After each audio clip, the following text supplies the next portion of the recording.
आज हम एक ऐसी कहानी लेकर आए हैं जो किसी मर्डर मिस्ट्री नॉवेल से कम नहीं है। फरीदाबाद के पुलिस कमिश्नर को मिले एक ईमेल ने जो खुलासा किया वो किसी थ्रिलर मूवी से कम नहीं है।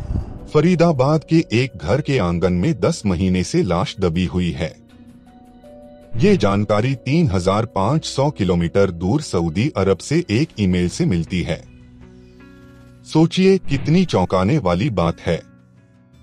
ये पूरा मामला बिल्कुल किसी थ्रिलर नॉवेल की तरह है जहां हर मोड़ पर एक नया रहस्य खुल रहा है। तो चलिए इस रहस्यमयी और दिलचस्प कहानी की शुरुआत करते हैं। इस कहानी में हम आगे बढ़े उससे पहले आपने अगर मेरे चैनल क्राइम वर्ल्ड 2.1 को सब्सक्राइब नहीं किया है तो सब्सक्राइब कर लीजिए और बेल आइकॉन को भी दबा दीजिएगा ताकि अगले वीडियो का नोटिफिकेशन आपको मिल सके। 7 जून को फरीदाबाद के पुलिस कमिश्नर अपने ऑफिस में काम कर रहे थे। अचानक उनके पास एक ईमेल आया। ये ईमेल सऊदी अरब से था। कमिश्नर ने जैसे ही इसे पढ़ा वो चौंक गए। ईमेल में लिखी बातें बेहद चौंकाने वाली थीं। सऊदी अरब में रहने वाले ताहिर ने अपनी बेटी के बारे में शिकायत की। ताहिर ने लिखा था कि उसकी बेटी परवीना पिछले कुछ समय से गायब है और उसे शक है कि उसकी बीवी हनीफा ने उसकी हत्या कर दी है। सबसे हैरान करने वाली बात ये थी कि ताहिर का कहना था कि उसकी बेटी की लाश घर के आसपास ही दफन हो सकती है। 3500 किलोमीटर दूर से आई ये सूचना किसी के भी रोंगटे खड़े कर सकती है। पुलिस कमिश्नर को लगा कि ताहिर वाकई सच बोल रहा है या फिर पुलिस का इम्तिहान ले रहा है। लेकिन उन्होंने ईमेल को नजरअंदाज करने के बजाय एक टीम बनाई और उन्हें धौज गांव के लिए रवाना कर दिया। वहां टीम को ताहिर की बीवी हनीफा मिली। जब पुलिस ने हनीफा से परवीना के बारे में पूछा तो उसने वही बहाने बनाने शुरू कर दिए जैसा ताहिर ने ईमेल में लिखा था।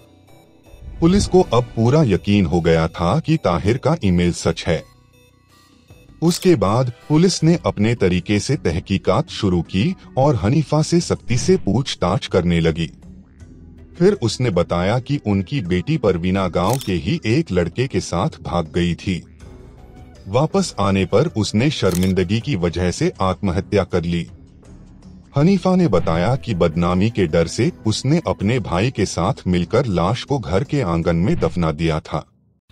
पुलिस ने हनीफा की निशानदेही पर जब आंगन की खुदाई करवाई तो वहां एक कंकाल बरामद हुआ। शुरुआती तफ्तीश में ये पता चला कि लड़की की मौत करीब 10 महीने पहले हुई थी। अब सवाल ये उठता है कि क्या वाकई में परवीना ने आत्महत्या की थी या उसकी हत्या की गई थी। पुलिस ने कंकाल को पोस्टमार्टम के लिए भेज दिया है और ऑटोप्सी रिपोर्ट का इंतजार है। ताहिर का दावा है कि उसकी बेटी की हत्या की गई है और इसके पीछे हनीफा का हाथ है। पुलिस की शुरुआती तफ्तीश के मुताबिक ताहिर पिछले 10 सालों से सऊदी में रह रहा है जबकि हनीफा यहां रहकर घर परिवार की देखभाल करती है। ताहिर के 8 बच्चे हैं। ताहिर ने ईमेल में लिखा था कि जब भी वो हनीफा से अपनी बेटी से बात करवाने को कहता तो वो कुछ न कुछ बहाना बनाकर टाल देती थी। इसी से उसे शक हुआ कि कुछ गड़बड़ है। अब पुलिस ने घर में खुदाई करवाकर कंकाल बरामद कर लिया है और तहसीलदार की मौजूदगी में उसे पोस्टमार्टम के लिए भेज दिया है। और हनीफा को भी हिरासत में ले लिया गया है और पुलिस ऑटोप्सी रिपोर्ट का इंतजार कर रही है। इस कहानी में अब और भी कई राज खुलने बाकी हैं। इस पूरे मामले में एक बात और भी चौंकाने वाली है कि कैसे ताहिर ने इतने दूर से अपनी बेटी की गुमशुदगी का पता लगाया। ताहिर ने अपनी बेटी से फोन पर बात करने की कोशिशें की लेकिन हर बार हनीफा ने कुछ न कुछ बहाना बनाकर उसे टाल दिया। ताहिर ने बताया कि जब भी वो अपनी बेटी से बात करने की कोशिश करता हनीफा कहती कि वो कहीं बाहर है या फिर किसी काम में व्यस्त है। ताहिर का शक तब और बढ़ गया जब उसे पता चला कि गांव में लोग उसकी बेटी के बारे में अजीब अजीब बातें कर रहे हैं। किसी ने कहा कि परवीना भाग गई है तो किसी ने कहा कि वो कहीं लापता हो गई है। ताहिर ने अपने दोस्तों और रिश्तेदारों से भी पूछा, लेकिन कोई सही जानकारी नहीं मिली।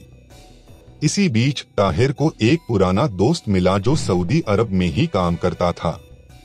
उसने ताहिर को सलाह दी कि वो पुलिस को अपनी बेटी की गुमशुदगी की रिपोर्ट दर्ज कराए। ताहिर ने सऊदी अरब से ही फरीदाबाद के पुलिस कमिश्नर को ईमेल भेजने का फैसला किया। पुलिस ने इस मामले को गंभीरता से लिया और तुरंत तहकीकात शुरू की। हनीफा ने पहले तो पुलिस को गुमराह करने की कोशिश की, लेकिन ज्यादा देर तक झूठ नहीं बोल सकी। उसने कबूल किया कि उसकी बेटी परवीना ने आत्महत्या की थी और बदनामी के डर से उसने उसे घर के आंगन में दफना दिया था। हनीफा की इस कबूलनामी ने पुलिस के लिए एक नया मोड़ ला दिया। पुलिस ने घर के आंगन की खुदाई करवाई और एक कंकाल बरामद किया। इस कंकाल की पहचान परवीना के रूप में की गई और इसे पोस्टमार्टम के लिए भेज दिया गया है। पुलिस ने हनीफा को हिरासत में ले लिया और अब ऑटोप्सी रिपोर्ट का इंतजार कर रही है। इस रिपोर्ट से पता चलेगा कि वाकई में परवीना ने आत्महत्या की थी या उसकी हत्या की गई थी। ताहिर का दावा है कि उसकी बेटी की हत्या की गई है और इसके पीछे हनीफा का हाथ है। इस पूरी कहानी में सबसे दिलचस्प बात यह है कि कैसे एक पिता ने अपने प्यार और चिंता के बल पर 3500 किलोमीटर दूर से अपनी बेटी के गुमशुदगी का पता लगाया। ताहिर ने सऊदी अरब से ही अपने दोस्त की मदद से पुलिस कमिश्नर को ईमेल भेजा और उसकी कोशिशें रंग लाई। इस मामले ने कई सवाल खड़े कर दिए हैं। क्या वाकई में परवीना ने आत्महत्या की थी या उसे मारा गया था? अगर उसने आत्महत्या की तो क्यों? और अगर उसकी हत्या हुई तो हनीफा ने ऐसा क्यों किया? पुलिस इन सवालों के जवाब खोजने में लगी है और ऑटोप्सी रिपोर्ट का इंतजार कर रही है।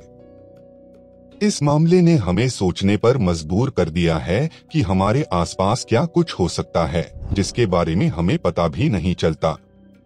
अगर आपको कभी कोई शक हो कि आपके आसपास कोई आपराधिक गतिविधि हो रही है तो इसे नजरअंदाज न करें। पुलिस को सूचित करें और अपनी सुरक्षा का ध्यान रखें।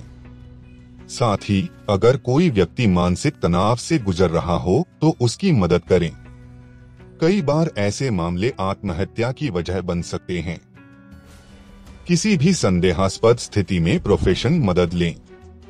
इस केस में पुलिस की भूमिका बहुत महत्वपूर्ण है। ऐसे मामलों में कानूनी कार्रवाई और साक्ष्यों का सही इस्तेमाल बेहद जरूरी होता है। हम उम्मीद करते हैं कि कानून का पालन किया जाएगा और न्याय मिलेगा। तो दोस्तों, ये थी फरीदाबाद की एक दिल दहला देने वाली सच्ची कहानी। इस घटना ने हमें सोचने पर मजबूर कर दिया है कि हमारे आसपास क्या कुछ हो सकता है जिसके बारे में हमें पता भी नहीं चलता। अगर आपको ये वीडियो पसंद आया हो तो लाइक और सब्सक्राइब करना न भूलें।